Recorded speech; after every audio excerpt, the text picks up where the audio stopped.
නේ මන් දන්නේ කන්න දන්නේ නැති જાතිය. කඩේට ඇවිල්ලා ඉන්න චිකන් කෑම. කන්නේ කුකුල්ලුවක්. සි.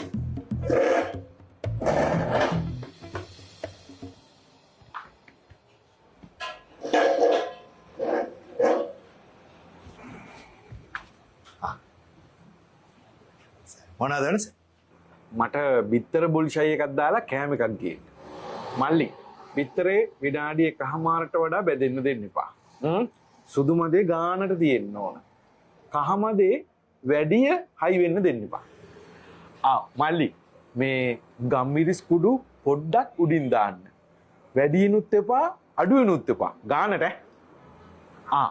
මල්ලි තෙල් ගානට දාන්න. වැඩි ගින්දර දාන්නත් එපා හොඳේ. හරි සර්. හරි. මල්ලි මට ඕන ෆාම් බිත්තරයක් නෙවෙයි. ගම් බිත්තරයක්. ගමේ බිත්තර. සර් ගමේ මොන කිකිලකින්ද බිත්තරේ ඕනේ?